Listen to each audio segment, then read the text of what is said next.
आज के इस वीडियो में मैं आपको 30 साइज़ के सिंपल सूट की कटिंग बताऊंगी। तो इसके लिए मैंने ये मेजरमेंट्स लिए हैं।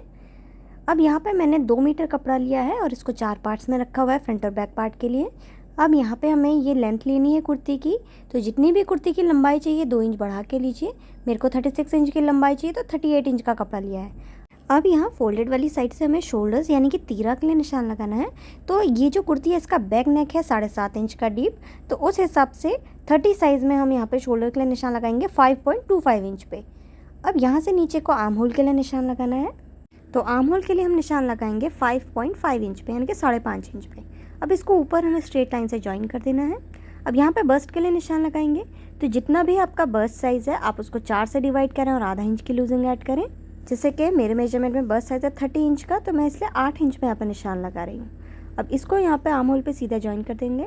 अब शोल्डर से 14 इंच नीचे पे हम एक निशान लगाएंगे। अब यहाँ पे हम कमर का निशान लगाएंगे। तो जितनी भी कमर है उसको 4 से डिवाइड करें और आधा इंच की लूजिंग ऐड करें। जैसे कमर है मेरी 26 इंच की, तो उस हिसाब से मैं यहाँ पे 7 इंच पे निशान लगा रही हूँ। अब यहाँ शोल्डर की तरफ से हमें 20 इंच नीचे पे एक निशान लगाना है, यानी कि 20 इंच पे निशान लगाएंगे।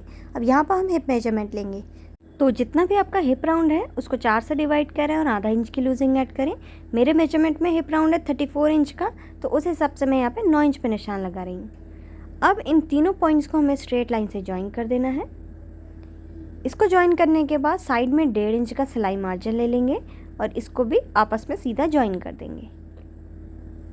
इसके बाद जो आर्म होल वाली लाइन है इसको भी स्ट्रेट कर देंगे आगे को। अब आर्म होल बनाना है तो आर्म होल पे इंच टेप को रखेंगे और इंच टेप को बिल्कुल सेंटर से फोल्ड करेंगे और बीचों बीच पे निशान लगा लेंगे। अब ये निशान से अंदर को 0.25 इंच पे जाएंगे और यहाँ कॉर्नर से बाहर को आधा इंच पे निशान लगाएंगे, नहीं 0.5 इंच पे निशान लगाएंगे।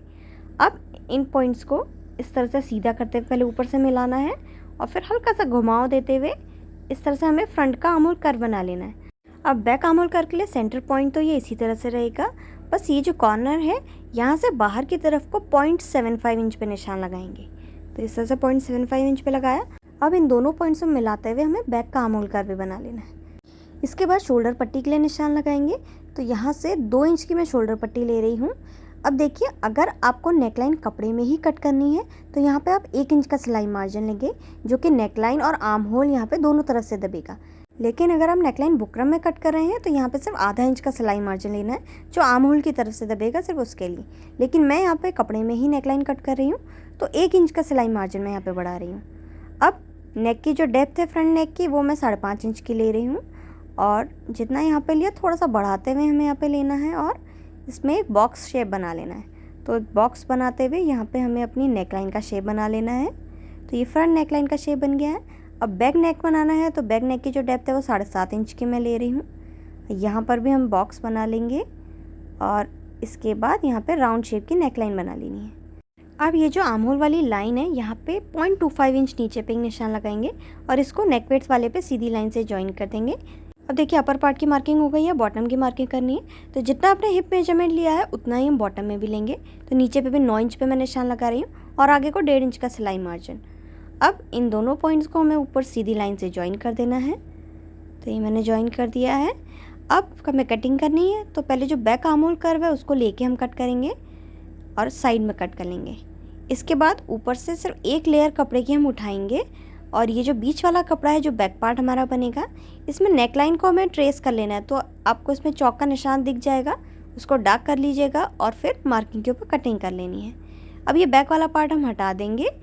अब ये फ्रंट वाला जो हिस्सा है इसको वापस से ऐसे ही हमें पलट के रखना है और इसको पलट के रखने के बाद अब हमें इसकी नेकलाइन कट करनी है। नेकलाइन कट करने के बाद आर्म होल भी कट कर लेना है। तो ये फ्रंट बैक पार्ट की कटिंग हो गई है। अब स्लीव के लिए इसका आर्म होल हमें मेजर करना है। तो नज़दीक से दिखा देती हूँ। तो ऊपर से देखिए आधा इंच का सिलाई मार्जिन लेंगे और फिर इंच टेप को आधा इंच अंदर करते हुए इस तरह से हमें इसके आर्म होल को मेजर कर लेना है। तो ये हमारा आ रहा है आर्म होल 9.1 इंच का। तो इसको एक जगह पे लिख लेंगे हम। अब बैक वाले पार्ट के आर्म होल को मेजर करना है। तो ये बैक वाला पार्ट हम लेंगे और ऊपर से पहले आधा इंच का सिलाई मार्जिन ले लेंगे और फिर इंच टेप को थोड़ा सा अंदर को रखते हुए इस तरह से आर्म होल मेजर करेंगे। तो ये हमारा है 8.8 इंच का करीब। तो 8.8 इंच मैं यहाँ पे लिख लेती हूँ। अब इस हिसाब से स्लीव की कटिंग करनी है। तो स्लीव की कटिंग के लिए मैंने कपड़ा लिया है और इसको 4 पार्ट्स में रखा है और ये लंबाई है कपड़े की, जितनी भी चाहिए उससे 1.5 इंच बढ़ा के लीजिए। मैंने 10 इंच का कपड़ा लिया है। अब ये जो फोल्डेड वाली साइड है, यहाँ से अंदर की तरफ को हमें 8 इंच पे एक निशान लगाना है और इस पॉइंट से नीचे की तरफ को 4 इंच पे एक निशान लगाएंगे और इसको ऊपर यहाँ पे स्ट्रेट लाइन से ज्वाइन कर देंगे फोल्डेड वाली साइड में। इसको ज्वाइन करने के बाद इंच टेप को इसके ऊपर रखना है और इंच टेप को बिल्कुल सेंटर से फोल्ड करना है और बीचों बीच पे एक निशान लगा लेना है। अब ये जो निशान लगाया, इसके ऊपर की तरफ पे भी 0.25 इंच पे लगाएंगे और नीचे की तरफ पे भी 0.25 इंच पे लगाएंगे निशान। अब फोल्डेड वाली साइड से 0.75 इंच पे निशान लगाना है और इसको ऊपर वाले पॉइंट पर हल्का सा घुमाव देते हुए ऐसे ज्वाइन कर देंगे। इसके बाद जो बाहर वाला पॉइंट था, यहाँ से अंदर को 2 इंच पे आएंगे और यहाँ से नीचे 0.25 इंच पे निशान लगाएंगे और इसको यहाँ पे इस तरह से ज्वाइन कर देंगे। अब इसको साइड में हमें हल्का सा घुमाव देते हुए ऐसे ज्वाइन कर देना है। इसके बाद एक स्मूथ सा शेप बना लेना है इस तरह से।